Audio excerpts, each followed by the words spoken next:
So hey there, thanks very much for checking out my videos here on YouTube.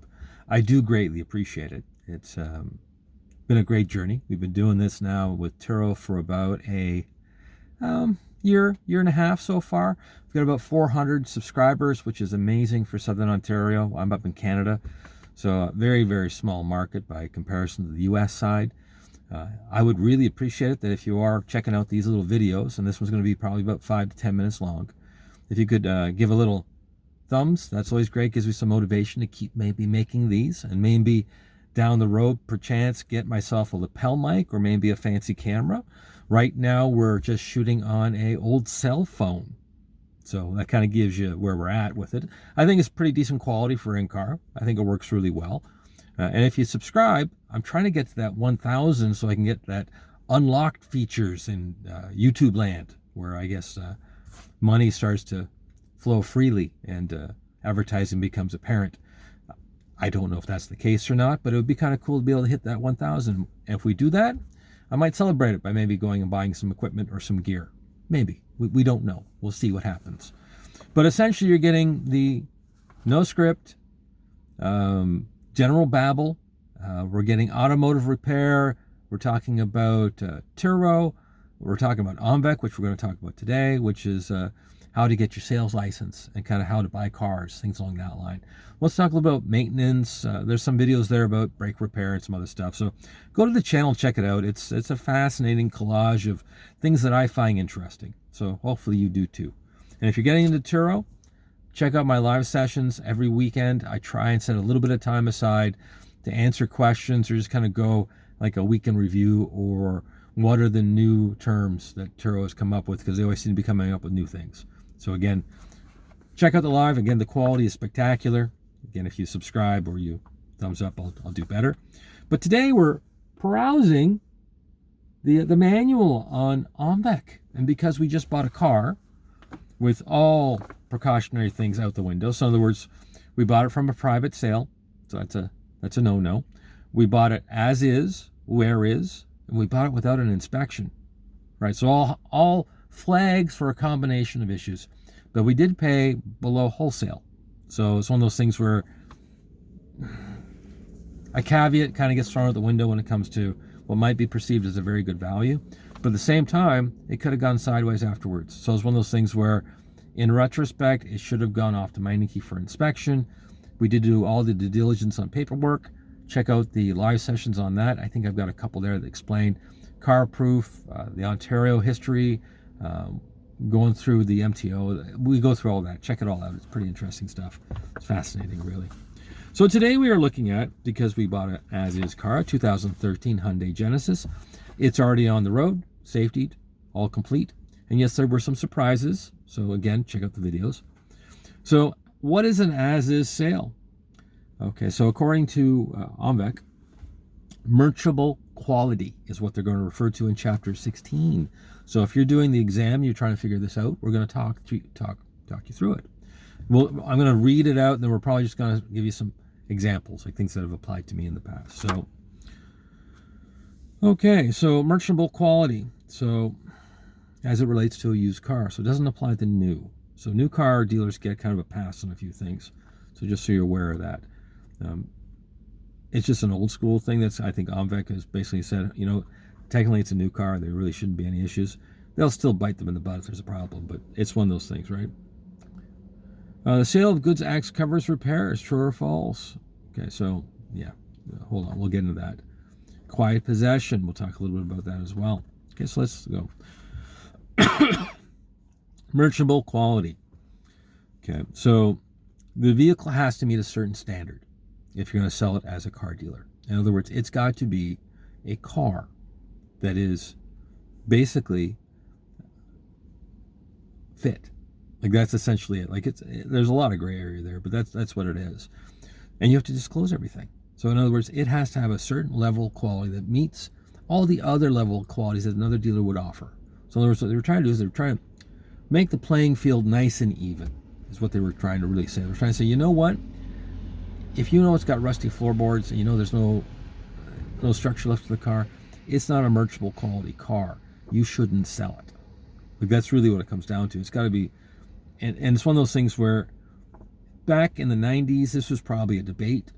Today, it really isn't, because the world of the internet has pretty much moved everything up a standard. So in other words, most consumers are more than aware what a dealer would represent as far as the car and quality. However, if you're in a large urban center where there's a diverse market and a wide range of dealers that rotate in and out, you can get bit by something like that. So just be aware of it. Most small car dealerships, like out in little rural areas, they wouldn't provide a car that isn't merchantable quality because, number one, they want to maintain their OMVIC license. Number two, reputation in a small community is key. So it's one of those things where all they're saying is they want a level playing field for all dealers. That's all it is. So if you buy this car off of a private individual, which is where we've talked about that in the past, you're taking a spin in the wheel, right? The OMVIC will not protect you. You could buy a car that's held together by duct tape and wishes and dreams, right? There's no reason for someone selling a car privately to really be upfront with you in any regards. Whereas the dealer, because there's some recourse and they're trying to keep an industry standard, you'd want to buy a lower cash car through a dealer, ideally, in a perfect world. However, if you're in that real cash car thin spot, you're dealing with private sales. And it's just common sense at that point. And you have to do the due diligence on your own, and you're kind of on your own if there are problems. So just be aware of that. We went through the as-is sale on this one in a past video. Go check it out on the channel. It's pretty straightforward. It isn't anything really that complicated. Some red flags on this one. We did some rookie mistakes, but we didn't do a vehicle inspection. We didn't take it. I normally take it to a Meineke or a Midas muffler shop and let them go through it real quick, because they're quick and fast, and usually they're very reasonable when it comes to doing a quick inspection. I didn't do that on this car. We did use the Chris Fix inspection sheet. Came out okay on that. I did it because I felt there was a degree of comfort, and the actual seller that I was buying the vehicle off of answered some key questions. And to be honest with you, I thought I was dealing with somebody who was curbing a car. And it kind of we just cut to the chase on a few items, and I felt comfortable. At the same time, not a great idea. So it's kind of like, it's a gamble. But at the price point I got the car at, it was worth the gamble. I've set aside about $2,000 worth of additional work if needed. But it's one of those things where don't do that. But check out the other video. Fit for purpose. Okay, so this is another one that most dealers need to be aware of. So, and we're going to get into the as-is thing. So fit for purpose. If I came into a car dealership and said, you know what, I'm going to be hauling my fifth wheel. Oh, it's going to be great. I'm going to finally have my retirement dream. And I'm going to finally have home ownership in the form of a fifth wheel in Canada. Ridiculous. All the surplus land. We actually have incredibly large amounts of lumber. Huge amounts of land, lumber. We're going to get into a rant, so we're not going to. But my retirement dream right now, I've got a fifth wheel. And I'm looking at a Hyundai Accent. I'm going extreme, but so if I'm aware as a salesperson that that's not going to haul a fifth wheel, I have to be very clear on that, right? So one of those things, if you're out and about and you are getting this test, and you are into a dealership where they are selling trucks, very important to clarify your buyer and say, hey, look, what is your intended use with this vehicle, and make sure it matches up, because it can come back, strangely enough, years later. Like, it can really be an issue. So be aware of that fit for the intended use. So again, fit for purpose. Chapter 16 in the OMVIC book.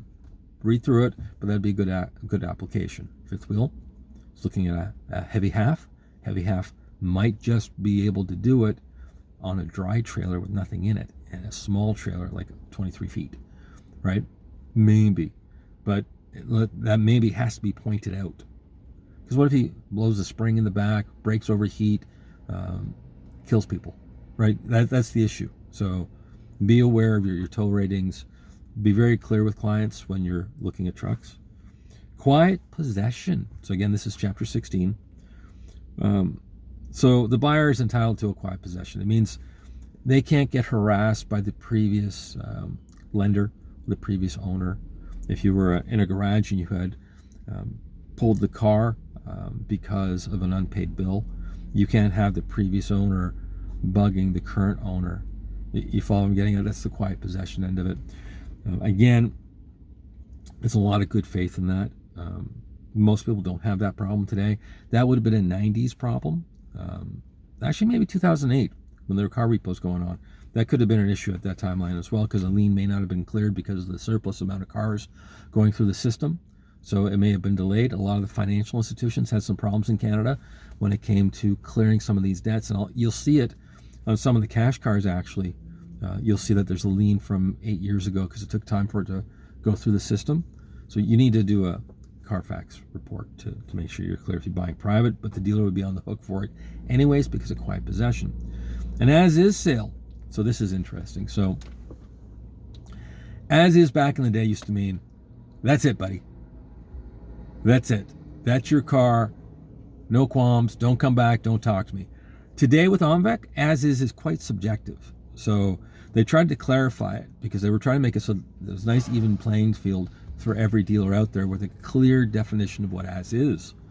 So, and you'll see this in the ads. So if you're on Auto Trader or you're on some of the mainstay sites, you'll see where it'll say this: the motor vehicle sold under contract is being sold as is, not represented as being in roadworthy condition, mechanically sound, or maintained at any guaranteed level of quality. The vehicle may not be fit for use as means of transportation. It may require substantial repair at the buyer's expense. It may not be possible to register the vehicle or drive the vehicle in its current condition. In fact, the dealer may not allow you to take it off the property unless it's under hook. So just be aware of that. So a good example would be is when I bought that government vehicle.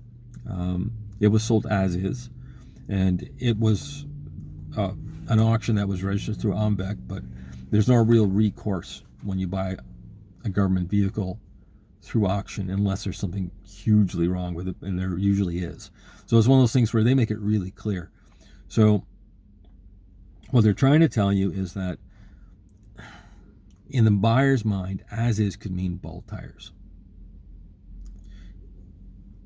In the dealer's mind, that car is sold because it has no floors in it and the engine is gone.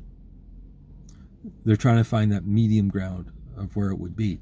So back in the 80s and 90s, as is could literally mean there were no floors. Like it was so subjective. Like it's one of those things where today now you have to have a merchantable quality.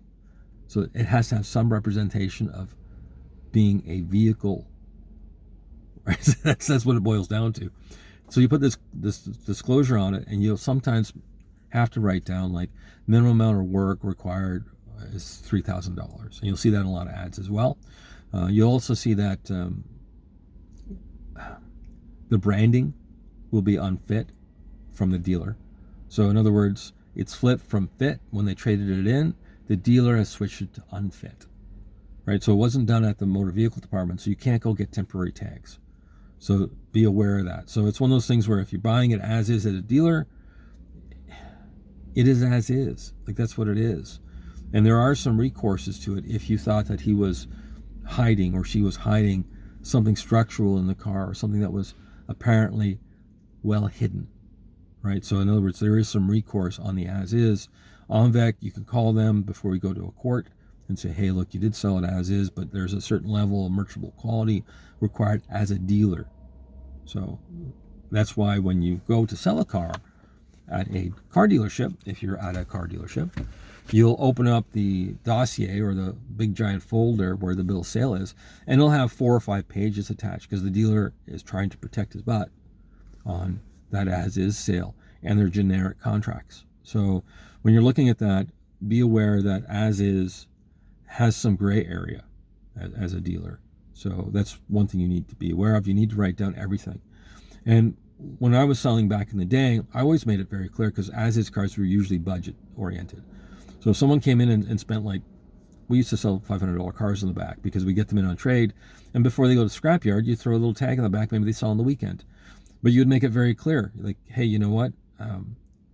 Engine doesn't operate, transmission doesn't shift, substructure's probably gone, AC doesn't work, power locks aren't functional, keys may not match the car, right? You know what I mean? Like, you have to be really, really clear. You almost have to be a little bit mechanically inclined and hedge and say, hey, look, good luck with that, but be aware that this is a father and son or father-daughter or mother-daughter project. It's going to be a long, long process to make that vehicle roadworthy.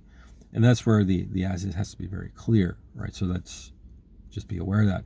So that's on chapter 16 of the OMVIC. Oh, and if you're buying anything private, as is as is. Like, good luck with that. Like, if you ever want to go back and chase after the guy because something attached to the car, or it's not being said it was going to be this or that, there is absolutely no recourse for you. So that's why if you're going to go to a cash car, we talked about this with the 2013 Genesis, as far as in the last videos. If you're buying a car at a wholesale price, you're going, this is great, it's a good deal. Well, it's not a good deal if you've got to replace a transmission or rear end. It's going to be a $2,000 safety.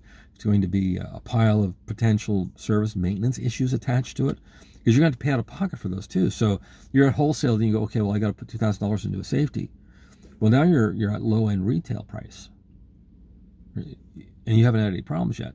So now you throw in a couple little issues. You kind of go, well, hold on a second. Now I'm at a retail price.